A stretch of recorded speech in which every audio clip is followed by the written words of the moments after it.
Le débat ce matin est dans le décryptage. Les océans rendent d'énormes services à l'humanité, mais aujourd'hui, eh bien, au regard des effets néfastes du réchauffement climatique, de la pression anthropique, mais également de la pollution par les plastiques, les océans sont aujourd'hui exposés à d'énormes pressions qui aujourd'hui a d'énormes pressions. Et qu'est-ce qu'il faut faire?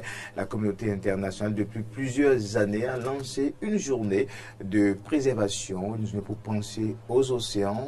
D'autres l'appellent la fête des océans. Et c'est bien le 8 juin, donc demain, ça va être la journée mondiale des océans. Pour en parler sur ce plateau, nous avons avec nous José Adossou Boujlernou, de nature tropicale, eh bien, un écologiste, un activiste pour l'environnement, militant pour l'environnement, qui travaille beaucoup dans la préservation des espèces marines que sont les tortues marines, mais également les baleines, puisque eh bien, cette journée nous renvoie à un message, la protection, la préservation des ressources marines. Focus alors sur ces espèces-là au Bénin. Pourquoi les protéger? Quels sont les services que ces océans nous rendent véritablement? Voilà donc les préoccupations avec José Adossou Boudrenou de décryptage qui vous permet une fois encore d'avoir des informations, qui vous permet une fois encore d'être sensibilisé sur ces éléments naturels afin de savoir quels sont les comportements à adopter chacun à son niveau pour mieux préserver ces ressources pour le bien de toutes et de tous, puisque nous allons et bien sûr laisser la planète, mais dans quel état? La responsabilité revient à chacun et à tous. José Adossou Boudrenou, bonjour. Bonjour, monsieur le journaliste. Nous sommes à la veille de la journée mondiale des océans. En tant qu'acteur du domaine, quelles sont vos réactions? On commence par là. Oui, la communauté internationale, comme d'autres jours destinés pour différentes thématiques, a choisi le 8 juin pour célébrer la journée mondiale des océans.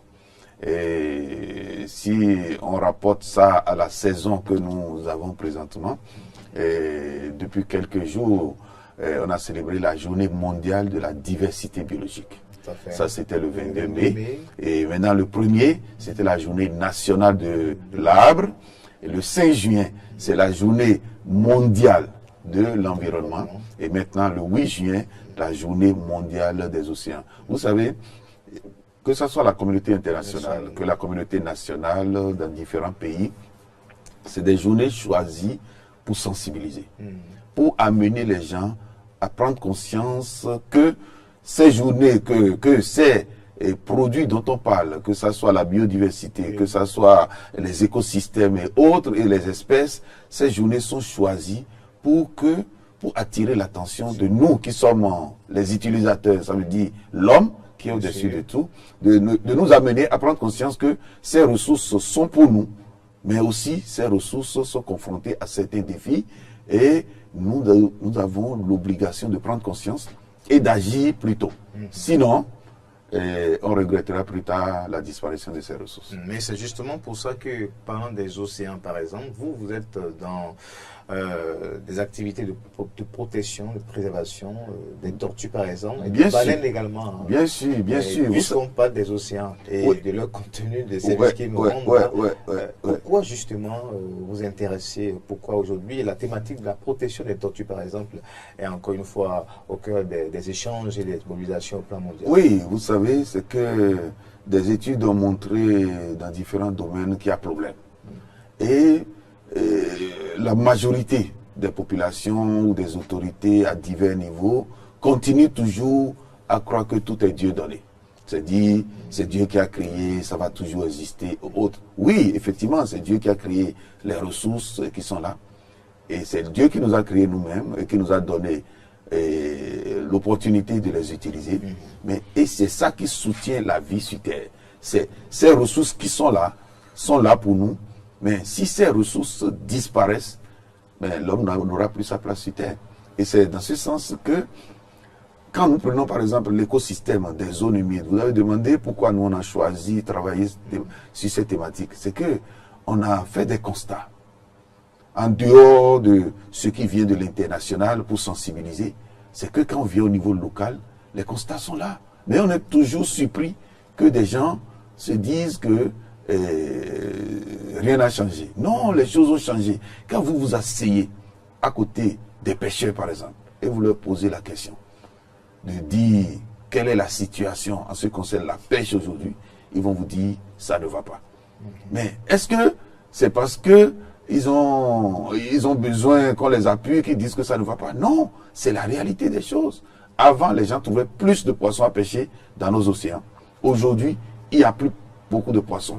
Et les gens trouvent des techniques pour en pêcher plus. Vous savez, quand vous prenez le cas du Bénin, par exemple, du nord au sud, ça veut dire que celui qui vit sur l'eau, dans nos villages, quand vous prenez Gambier, quand vous prenez la vallée de l'Ouémé, quand vous allez dans le Mono et autres, mais vous allez dans le dernier village aujourd'hui, vous trouvez du poisson congelé.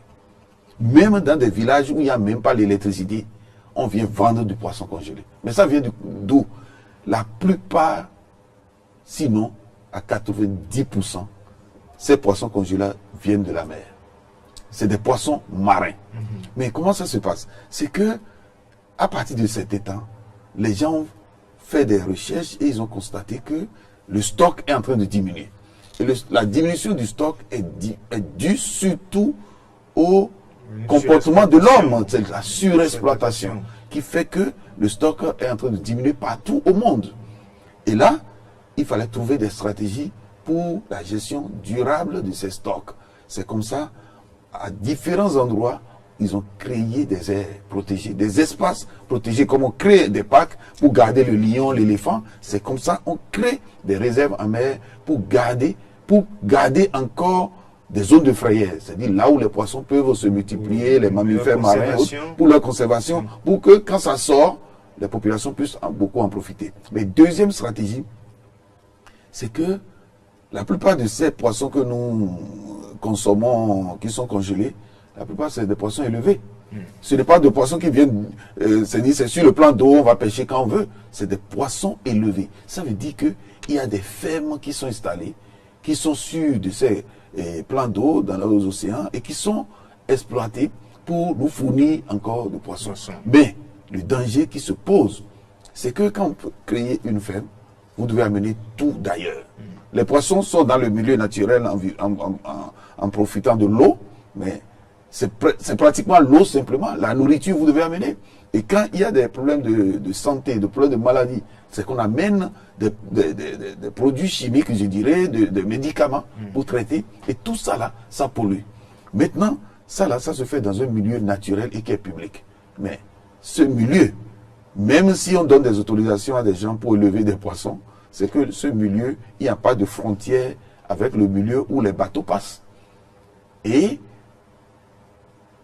un autre comportement qui est dangereux pour ce que nous consommons, c'est qu'au moment où tout ce travail se fait par des spécialistes ou des entrepreneurs, c'est que si des bateaux envoient des produits chimiques, déposent des produits, des déchets en mer, tout ça là, ça pollue ce que nous voulons consommer. C'est nous qui voulons consommer, mais nos comportements créent des problèmes à ce que nous voulons consommer. Est-ce que vous pouvez demander à quelqu'un de mettre de l'huile à moteur à la bouche? Non. Est-ce que vous demandez à quelqu'un de boire du pétrole? Non. Est-ce qu'on peut demander à quelqu'un de... Nous consommons ces poissons venus d'un voilà, pollué. nous consommons ces poissons et on s'intoxique. Vous voyez, quelqu'un qui est peut-être à l'ADA va dire non, ça ne m'intéresse pas. Mais il mange le poisson congelé, il mange du poisson qui vient d'ailleurs. Bon, ce n'est pas pour créer une psychose. C'est que c'est des journées qui sont choisies pour qu'on sensibilise sur nos comportements et sur les dangers qui guettent l'homme surtout. Quand je parle, vous voyez la gestion des déchets chez nous. On dépose les déchets partout. Et les déchets ne sont pas triés.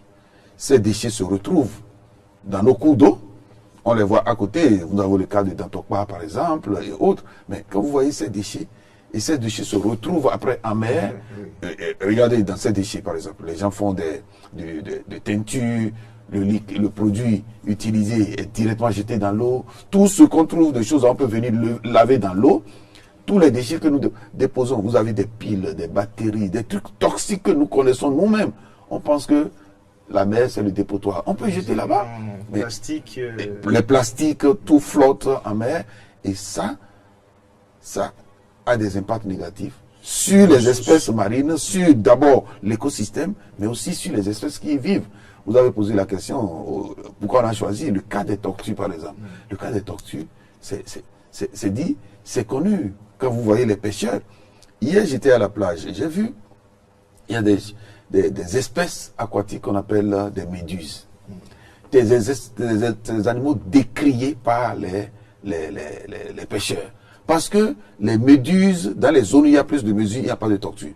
Mais la tortue lutte, par exemple, qui est la plus grande des tortues qu'on trouve au monde et qui se retrouve chez nous. C'est des espèces migratrices qui font de grandes distances et qui reviennent chez nous pour pondre, qui reviennent sur les côtes africaines pour pondre. Mais quand ces espèces-là retrouvent en mer et mangent les méduses en mer, mais quand les plastiques du continent se retrouvent en mer, quand les plastiques sont gorgés d'eau, ça ressemble exactement à ces méduses. Et là, les tortues mangent les méduses. Est-ce qu'on peut dire qu'un homme va prendre du plastique et mâcher et manger? Mais la tortue confond les méduses et les plastiques aux méduses. Et en consommant les méduses, les tortues meurent. Et quand les tortues meurent, le nombre de méduses naturelles se multiplie. Et quand il y a plus de méduses, il n'y a plus de poissons. C'est ça. C'est dit, il faut montrer aux gens que c'est nos comportements qui nous créent plus de problèmes. S'il n'y a pas trop de poissons, ce n'est pas seulement qu'on a surpêché. On a pollué et ça a tué, mais on a aussi amené les prédateurs naturels de certaines espèces. Et comme ça, on crée plus de problèmes à l'environnement et à l'océan. Nous avons des cas précis encore à Cotonou. Vous voyez, il y a nos frères, nos pêcheurs qui viennent du lac et qui vont faire de la pêche en mer avec des engins non autorisés et qui ramassent des crevettes. La pêche illicite. Ils ramassent des petites espèces de crevettes proches de la côte.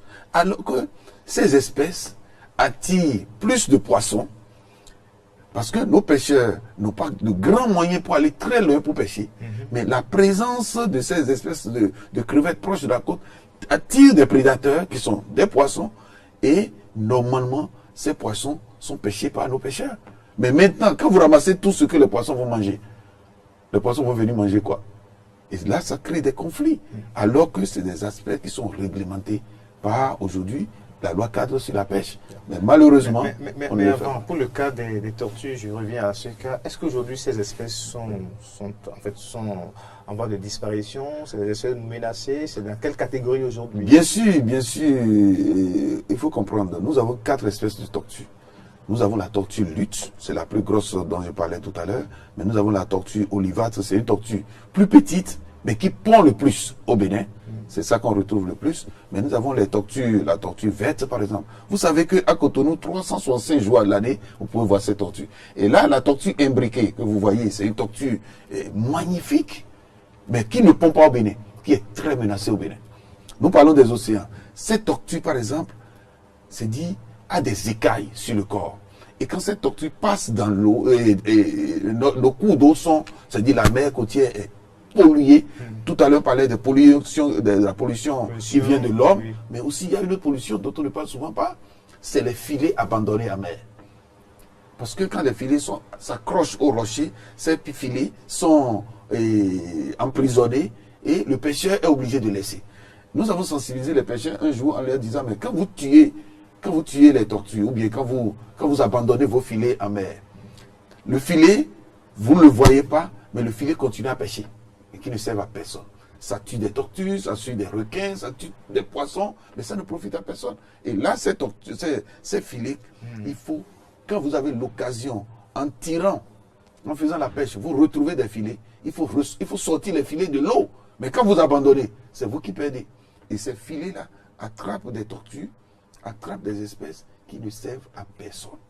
Ça veut dire que tout ça là, c'est des comportements aussi petits que nous avons qui menacent l'océan. Et là, il faudrait que les gens prennent conscience pour changer. Sinon, mais l'homme va continuer toujours à se plaindre. Si nous prenons le cas des tortues, les tortues sont 100% menacées et sont en danger de disparition. À part le comportement que nous avons, vous savez, les gens attrapent les tortues. Les tortues viennent seulement sur la plage pour la ponte. Les tortues ne donnent pas naissance à leur bébé en restant en mer. Elles doivent venir sur la plage pour pondre. Maintenant, quand la tortue vient pondre sur la plage, c'est que la tortue enterre les œufs. Et au bout de 45 jours pour la tortue olivade par exemple, et au bout de 60-70 jours pour la tortue lutte, c'est que les bébés sortent eux-mêmes et repartent naturellement en mer. Mais quand la plage d'abord est polluée, c'est que quand les tortues quand elles mettent les œufs, c'est que les œufs ne vont pas donner. Ça veut dire que quand il y a la pollution organique au niveau de la plage, ça détruit les œufs. Voilà un comportement. Mais maintenant, quand il y a plus de lumière proche des plages et que la tortue vient pondre, c'est que après les œufs, quand ça donne bébé, au lieu que les bébés aillent en mer, les bébés repartent et viennent sur le continent et meurent. Et nous avons formé des éco-gardes qui sont sur le littoral, qui sont des bénévoles depuis des années, qui vont collecter ces œufs, mettre en incubation et obtiennent les bébés. Et quand ils obtiennent les bébés, c'est eux qui aident la nature. Ils retournent les bébés en mer. Et là, on essaie de suppléer un peu, d'aider la nature. Sinon, tout va disparaître. Et quand ça disparaît, c'est nous qui perdons. Parce que cette tortue, j'avais parlé de l'importance au niveau de l'écosystème, mais aussi, c'est des atouts écotouristiques.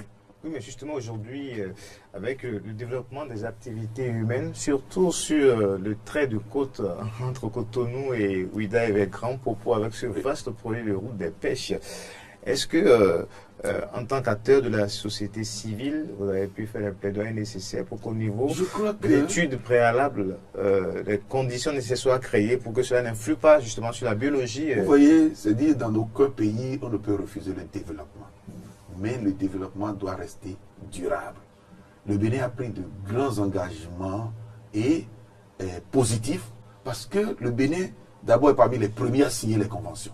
Que ce soit sur le commerce international des espèces, que ce soit sur les espèces migratrices, dont les tortues marines, que ce soit la CDB, la Convention sur la diversité biologique, que ce soit Ramsar, que ce soit les mémorandums d'accord sur les mesures de conservation, etc.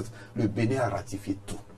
Ça veut dire que, je ne dirais pas que ça s'impose à nous, mais c'est des outils, c'est des directives pour aider notre pays à faire mieux.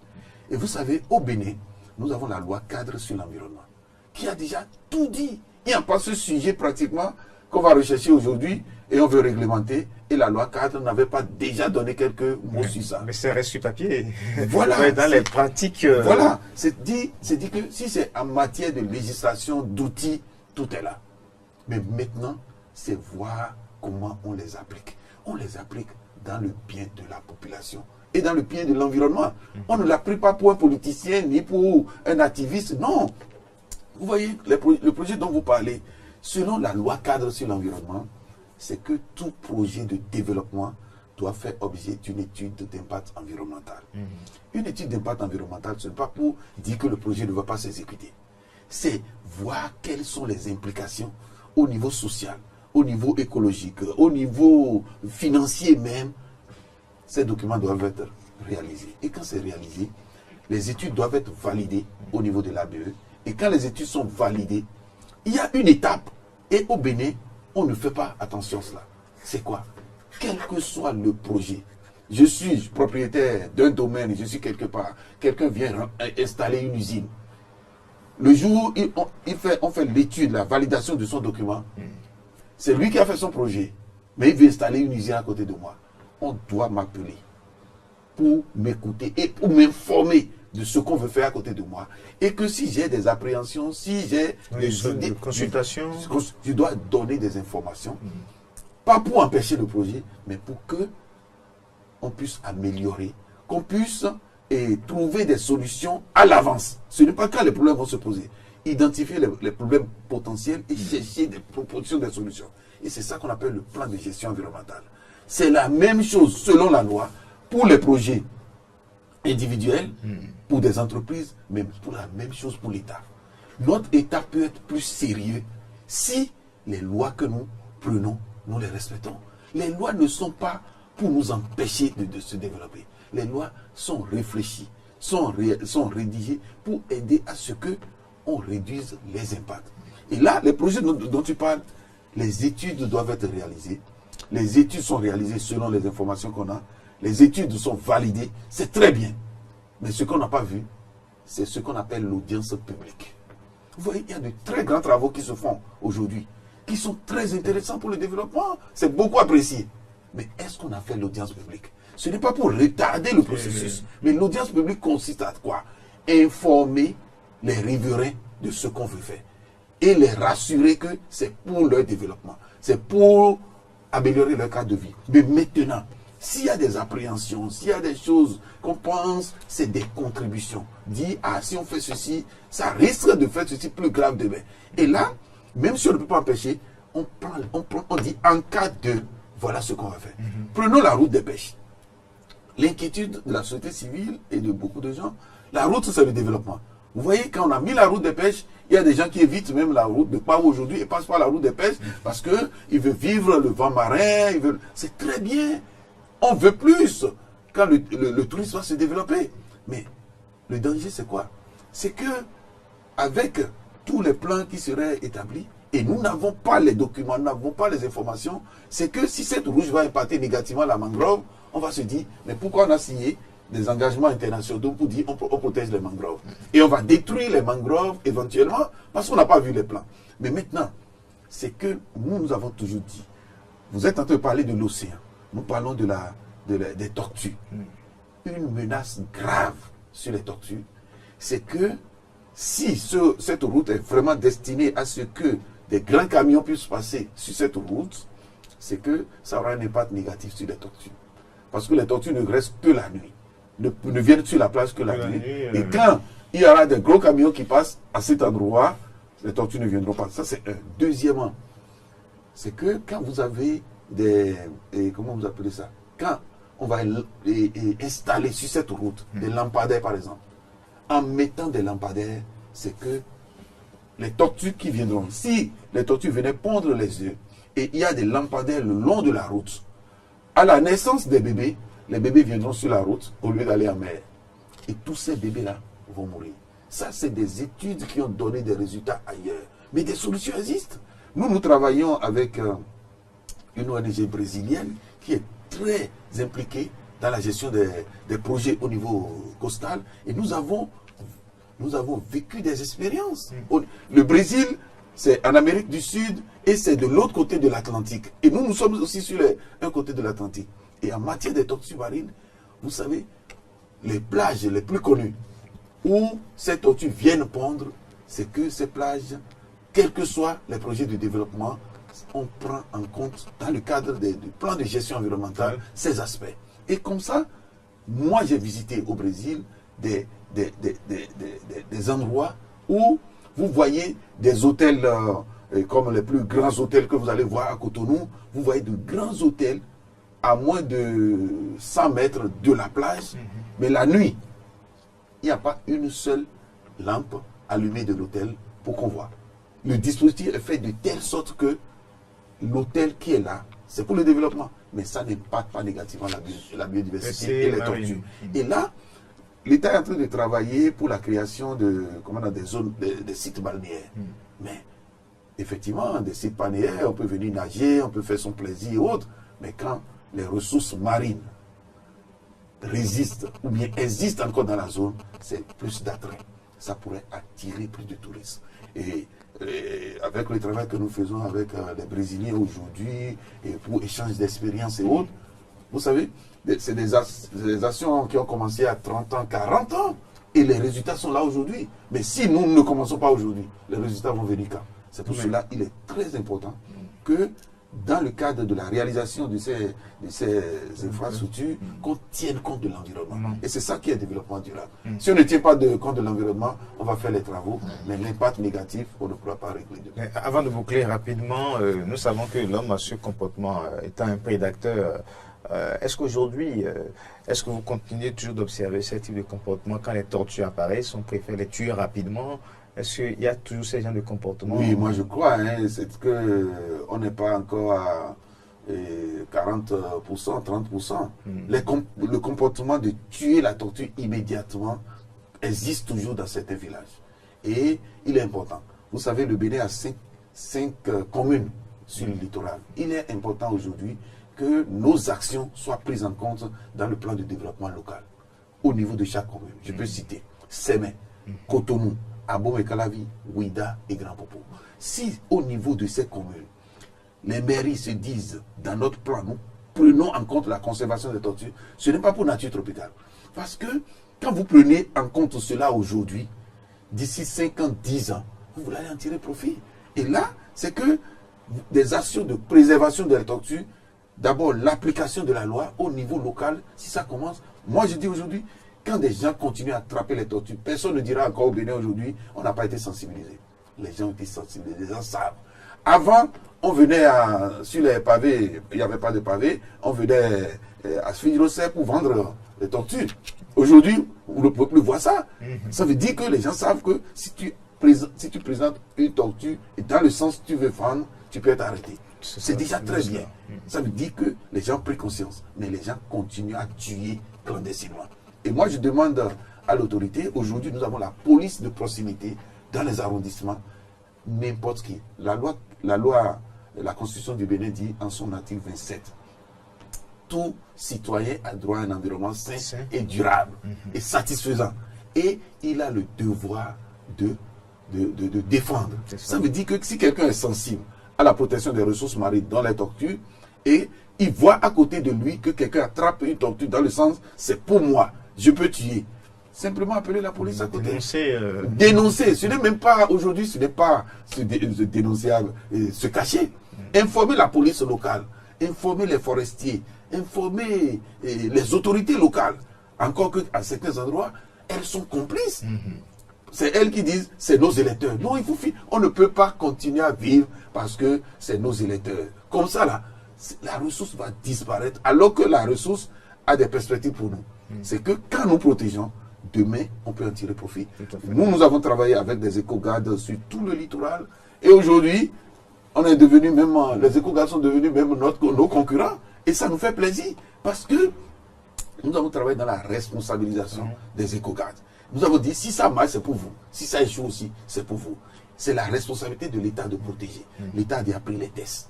Mais vous, éco-gardes, si vous engagez, on vous forme sur comment collecter les œufs, comment faire l'incubation, en attendant de dire qu'on va laisser les œufs sur la plage. Parce que c'était dit, non, on ne doit pas ramasser. Mais tu laisses les œufs, ne sont pas dans un parc. Ce n'est pas une aire protégée.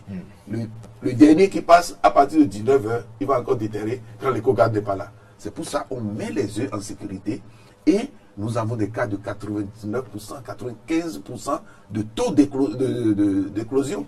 Et là, c'est des pêcheurs, des guides, des personnes les plus... c'est-à-dire ceux qu'on peut rencontrer dans les villages, qu'on a formés. Mais aujourd'hui, ils peuvent enseigner à l'université parce qu'ils savent le faire. Ils obtiennent l'information. Ils ont l'information, ils ont tout. Pour faire la protection. Oui, et là, ils passent l'information à d'autres. Et aujourd'hui, moi, je crois que c'est des choses à encourager. Merci à vous, M. José Adosoubo. Direz-nous, et avant de finir rapidement, quel est votre message à l'occasion de cette journée, demain 8 juin 2019, Journée mondiale des océans? Oui, à l'occasion de la Journée mondiale des océans, notre message, c'est d'attirer l'attention de tout le peuple, du nord au sud, de l'est à l'ouest, que les océans nous apportent beaucoup et surtout les espèces qui y vivent sont là pour notre développement. D'abord, le poisson que nous consommons, mais les ressources, que ce soit les tortues, les baleines, les requins, tout et tout qui sont là, peuvent participer au développement du pays. Et dans le cadre de cette journée, nous avons profité pour, dans le cadre de la fête de Novicha, à Grand Popo, nous faisons une exposition pour parler beaucoup plus de l'océan, parler des tortues marines pour sensibiliser. Merci à vous pour ces efforts de sensibilisation. Les océans rendent d'énormes services, les océans fournissent également à l'humanité. Et bien sûr, l'oxygène nécessaire à la respiration également. Vous ne le savez peut-être pas, mais retenez que ça fait partie aussi des bienfaits des océans à l'homme et à toute l'humanité, tous pour la protection, la préservation des océans. Voilà donc le décryptage sur Matin d'Éden ce 7 juin, veille de la célébration de la Journée mondiale des océans.